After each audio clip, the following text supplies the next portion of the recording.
Hello BookTube, Sarah here, and welcome to my channel. Today I'm coming to you with my weekly reads for June the 16th of 2018.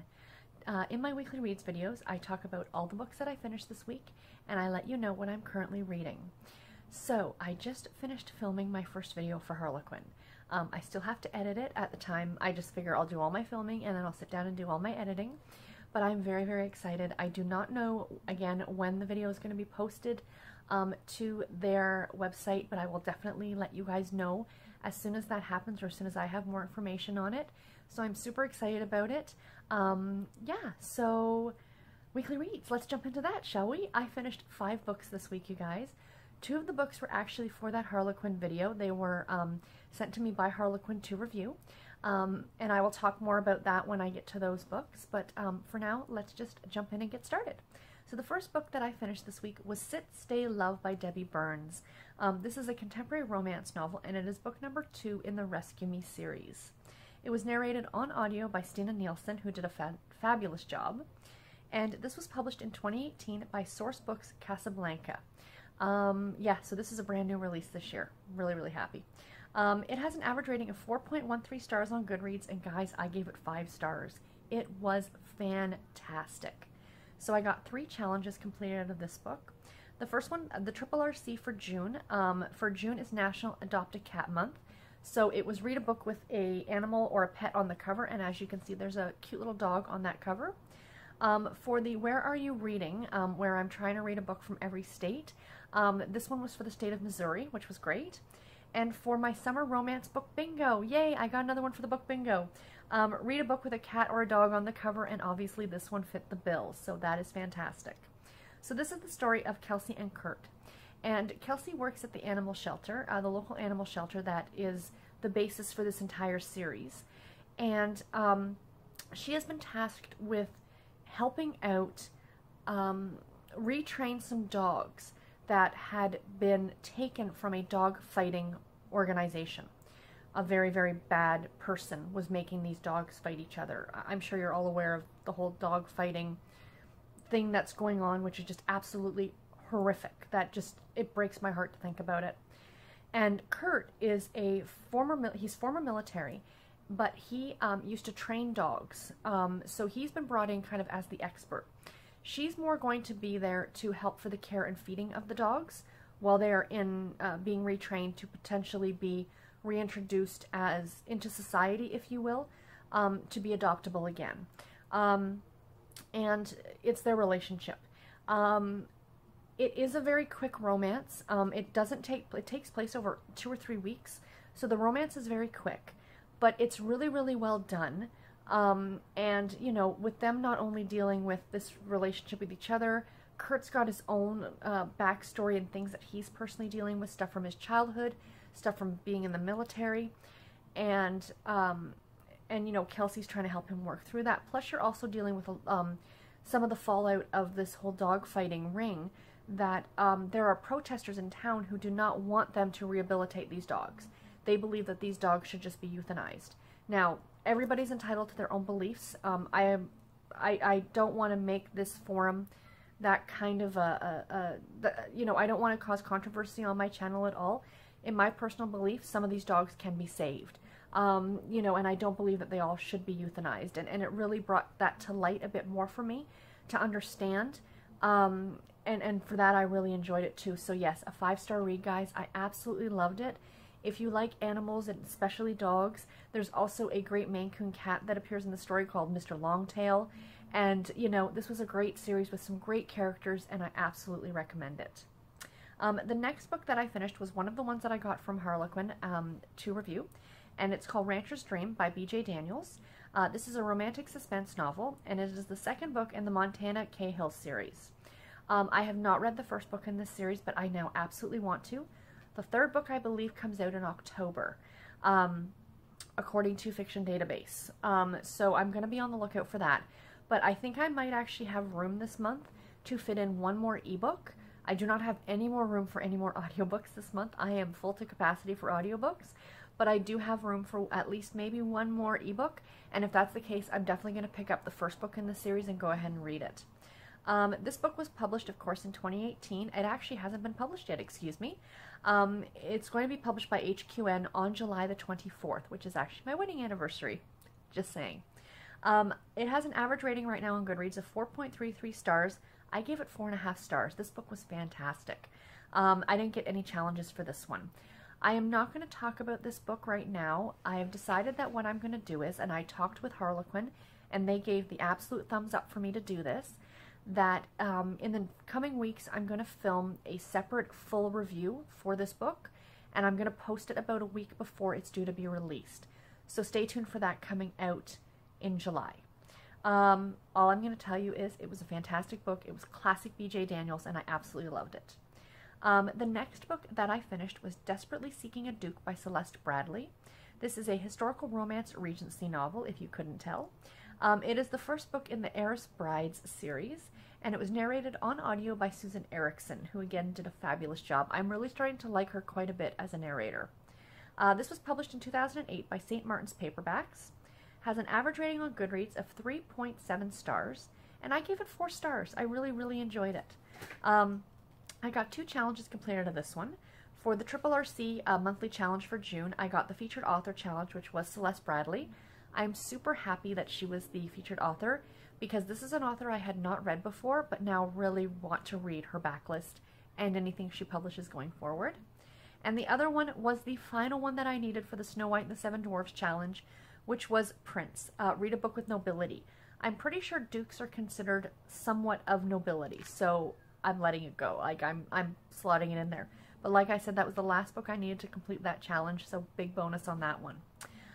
This is the story of Phoebe and Rafe, and the whole backstory of this series, of this, it's a trilogy, is a few generations back, there was a man who had 3 daughters, and he wanted one of his daughters to marry a duke, and none of them did. And in order for them to get his fortune, they would have had to have married a duke. And the story begins with him writing his last will and testament, stating, you know, my daughters couldn't fulfill this wish for me, so they are not getting the money. It's going to be passed down the generations. The first female in the family who can marry a duke will get this fortune. So it's the story of these 3 cousins, and each book is about a different cousin. So like I said, this book is about Phoebe. The next book, I believe, is about Deidre, and then the 3rd book is about Sophie, and how each of them are trying to land a duke to win this fortune. So at the beginning of the book, they're at a ball, and Phoebe meets Rafe, and they are very, very smitten with each other, and Rafe is actually even thinking about asking him to marry her. Asking her to marry him, excuse me. Well, then he points out her to his brother, who is going to be a duke. Rafe is actually a bastard child. He is the result of a relationship between the 2 boys' father and some random woman. So he, of course, was born on the wrong side of the bed sheets, so he is not entitled to any of, you know, any of the fortune or any of the holdings or anything like that from his father, which is how society went back then.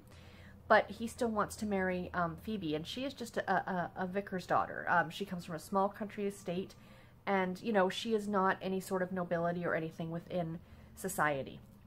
So, but she kind of falls for him too, and then the next morning, you know, they receive a marriage offer, and Phoebe accepts, not knowing it's actually the brother who offered his hand in marriage, the one who's going to become a duke. And the story goes from there, of Phoebe and Rafe trying to, you know, say they're going to do the right thing, and they don't, you know, she accepted, so she should go through with it, and it's going to upset her father and upset the family. And there's a scheming aunt in this book, and the cousins are wonderful. I adored Sophie. She was probably my favorite. I'm very much looking forward to her book. But yeah, highly, highly enjoyable. A great Regency romp. You know, it was really well done, and I thoroughly enjoyed it, and I absolutely recommend it. The next book that I want to talk about is called Summer Harvest by Georgina Penney. This is a contemporary romance novel. It was narrated on audio by Scarlett Mack, who did an amazing job. I will talk about that more in just a minute. This was published in 2016 by Penguin Australia, and it has an average rating of 4.04 stars on Goodreads, and I gave it 4 stars. I got this one for my Triple RC Monthly Challenge for National Leave the Office Early Day. So it was read a book about somebody being on vacation. And for my Summer Romance Book Bingo, I got a novel that takes place in a country you don't live in, and this took place in Australia. So very, very exciting. I do love Australia. It's on my bucket list to one day go to. So this story is about Beth. And many years earlier, Beth had some major medical issues resulting in her husband, who is a jerkface, leaving her. And, you know, she's kind of been on her own for a few years. She lives with her grandparents, her grandma and her grandfather. And every year on her birthday, her grandmother always gives some very extravagant gift. Well, this year on her birthday, she gives her a 2-month trip to Australia. And so anyway, Beth heads off to Australia. And when she's there, she meets Clayton. Like right away, she arrives. She's got a rental car, ends up running over something on the road and busting a tire, and he stops to help her fix it. So it then starts off a relationship between the two of them, and it kind of traverses the entire book. You know, the relationship starts relatively early, like I'm not saying right off the bat. It takes about a week or so for them to start actually going out on dates and things like that. And then, of course, the relationship goes from there. I mean, they are together for 2 months while she's in Australia. And, you know, it's a contemporary romance. You meet all the other people in this little town. It takes place in Western Australia, I think just south of Perth. They actually give, not the location per se. I think the town itself is made up, but the region is a real place. And yeah, it was really, really great. It's like, for those of you who are in Australia or who know Australia, it is like the wine region, I guess, because they own a winery and things like that. And oh my gosh, guys, this book was so, so good. I laughed at the very beginning of it because she's talking about, you know, how everything in Australia wants to kill you. Meaning the animals and bugs. Like, you know, some of the world's deadliest spiders live there. Some of the world's deadliest snakes live there. And it made me laugh as I was listening to it on my way to work the other morning because my mom and dad went to Australia in the late 70s before I was born. And they were there for, I think, 3 months. I mean, if you're going to go somewhere like that, you're going to make it a good trip, right? And it wasn't until many, many, many years later, Mom and I were watching something on like the National Geographic Channel, and they were talking about some of the world's deadliest spiders and snakes. And, you know, of course, most of them are in Australia. And my mom said to me, if I had known that, I don't think I would have gone. And in the very beginning of this book, that's all Beth is thinking about. Like, her tire blows and she's afraid to get out of her car because something is going to come up and try and kill her, you know? Totally unfounded. I mean, I'm sure that's not the way it actually is. But, you know, when you have these preconceived notions, and I like that she had that, you know, she thought this way, that this is kind of, you know, not that she was putting anything down, but, you know, I just found it very humorous that, you know, that was her thoughts, because that's what it was, that when she was a kid, one of her birthday gifts from her nan had been this book on some of the deadliest spiders and snakes. And she said as she's driving through the countryside in Australia, that's all she's picturing is pages from this book. Absolutely hysterical. So quickly, the audio. If you can do it, guys, listen to this one on audio. I absolutely recommend it. I had this pegged at about a 3.5-star book. A little better than average. You guys know an average rating from me is 3 stars. 3.5 is just that much better than average. But I kicked this one up to 4 stars strictly because of the audio. It is available as part of the Audible Romance package, so if you have it, you can absolutely go ahead and listen to it. The narrator did a brilliant job, because Beth is actually British. I don't think I mentioned that. I'm sorry. She's from Yorkshire in England. And the narrator went seamlessly between a British accent to an Australian accent. And not only doing a British accent for both male and female, but doing an Australian accent for male and female. Brilliant. I mean, absolutely brilliant. It was so well done. And I just felt that much more in the story, especially when you're listening to something that has that many accents, and when you yourself are not from that country that the story takes place in. For me, it's a little bit harder to hear that Australian accent when I'm reading a book, you know, and certain words and phrases that they're using and things like that. It was wonderful, absolutely wonderful, and I absolutely recommend this book. The last book I want to talk about is the other one that Harlequin sent me for review. So again, I'm not going to talk too much about this one. I will, again, like I said about the other one, be doing a full review on this book towards about a week before this book is released. So that book is Hard Rustler, again by B.J. Daniels. This is another romantic suspense novel, and it is the first book in the White Horse, Montana, the Clementine Sisters series. This is Harlequin Intrigue number 1803, and it is going to be published on August 21st of this year by, of course, Harlequin, excuse me. It has an average rating of 4 stars on Goodreads, and I gave it 3.5 stars. Now, I am the only one who's reviewed this or rated this book so far. So I actually bumped it to 4 stars just so it would have the 4-star rating on Goodreads, but I gave it 3.5 stars. It very, very close to a 4-star, guys. It was really good. So like I said, stay tuned for this one.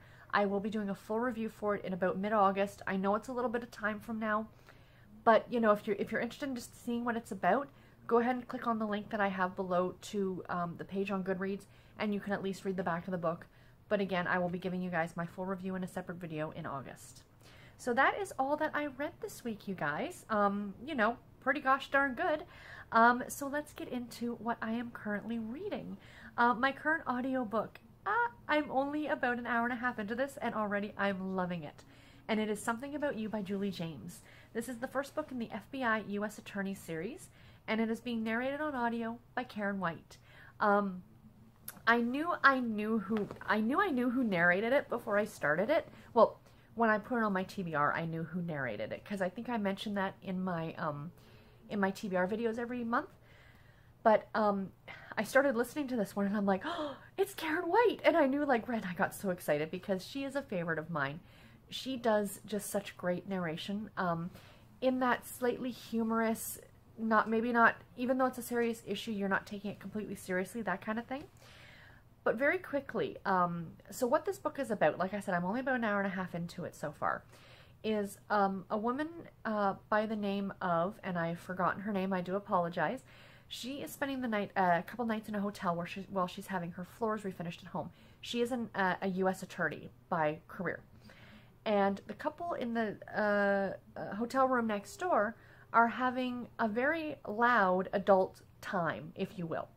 Banging against the wall, moaning and groaning, you know, the whole 9 yards. The beginning of this book, the opening few pages are brilliant. They are hysterical. And, you know, they finally stop, and she's like, great, I can get back to sleep, and then it starts up again. So she calls down to the front desk, and she's like, hey, could you do something about the people in room 1308? So they send up security, only to find the woman next door is actually dead. And then the story goes from there. She meets back up with an FBI agent who she worked with years ago on a case, and they had a bad falling out, and the story goes from there, and it's going to be so, so good already. Like I said, an hour and a half in, I am loving this, and I absolutely plan already on reading the rest of the series. So one little thing I wanted to mention before I jump on to my next book is on Goodreads, when you click on like the series, because I wanted to see how many books were actually in the series, and there's a little spiel at the top that was written, I guess, by Julie James, and I wanted to read this to you guys. For those of you who might be new to my channel or might not know, my guilty pleasure for television is Law & Order. I bought a number of years ago the complete box set series of the original Law & Order. 4 of my cats, all 4 of my cats, only 2 are still with us today. 2 of them have passed away in the last few years, which is very sad. But all 4 of my cats were named after, or are named after, detectives on Law & Order. I have Gorin, Detective Gorin. I have Logan. Nicholas, who was played by Jeff Goldblum in the Law & Order Criminal Intent. He was on for about a season and a half. And now I have Bernard, which is Detective Bernard, who was named after the character played by Anthony Anderson. So Law & Order is one of my guilty pleasure favorite shows of all time. I am actually debating now and sitting down and, you know, putting them on this afternoon while I do some knitting. But anyway, so at the top of this page on Goodreads, this is written out, and you need to listen to this in the voice. We're all familiar with it if you've ever seen, I mean, Law & Order's been on reruns forever. That beginning, opening little spiel by that voice, this is, yeah. In the Chicago criminal justice system, the people are represented by 2 groups of confident, frequently sarcastic, and shockingly attractive people, all of whom seem to spend an inordinate amount of time at Starbucks. FBI special agents who investigate the crimes and the U.S. attorneys who prosecute the offenders.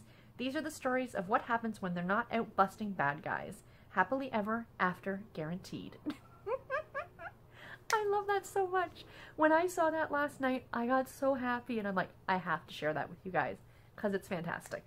So anyway, that is my audiobook. My current ebook that I just started, I'm only about a chapter into it, is called Sweet Home Cowboy by Marin. This is book number 9 in the Love at the Chocolate Shop series.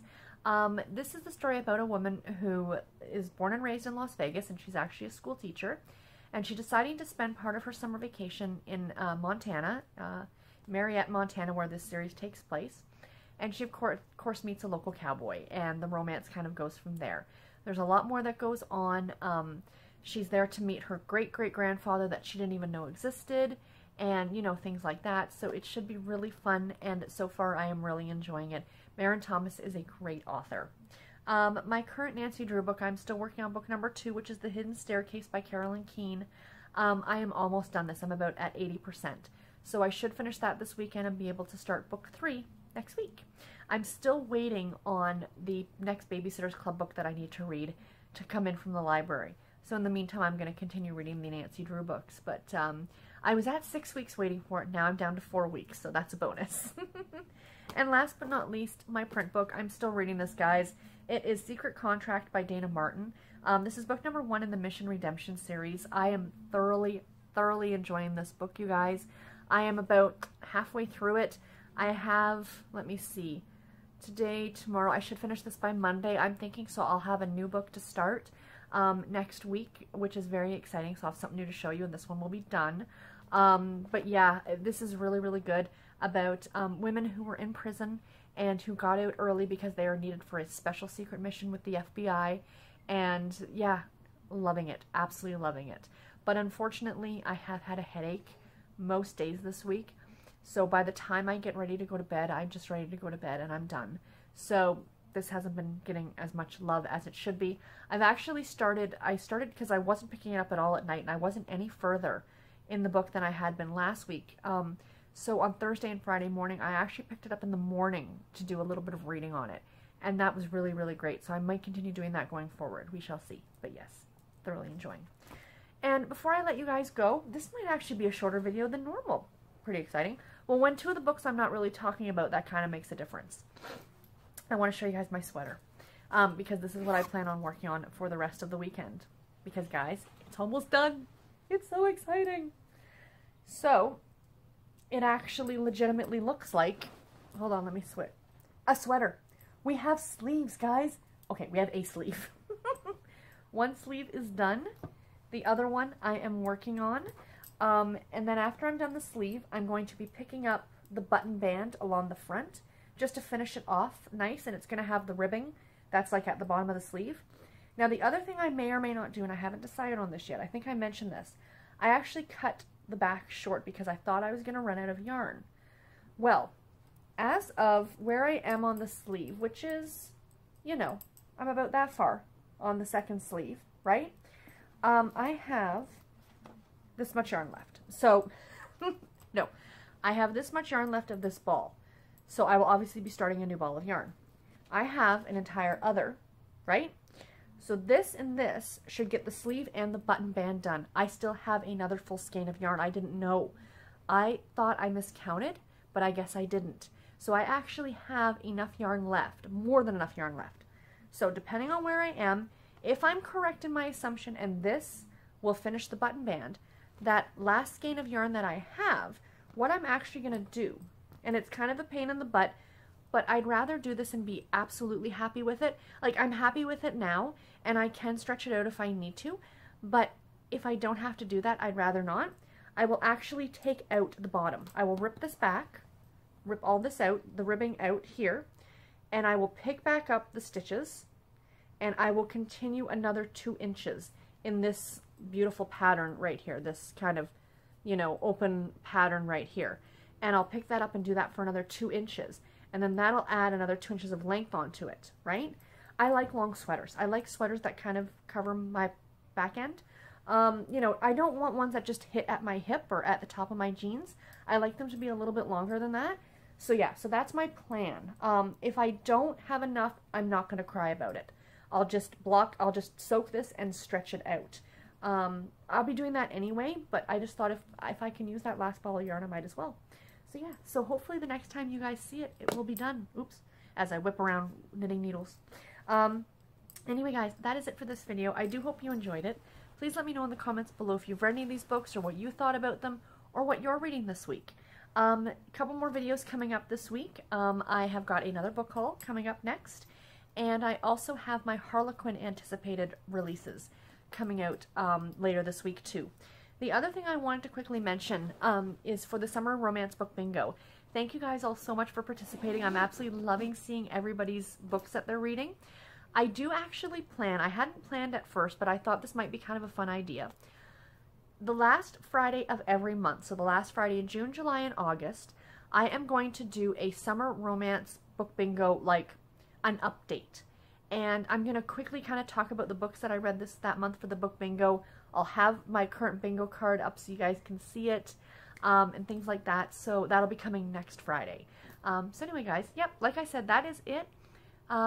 Please leave comments in the comments field below, and I will talk to you guys in my next video. Until then, take care and happy reading, everybody. Thanks so much for watching. Bye.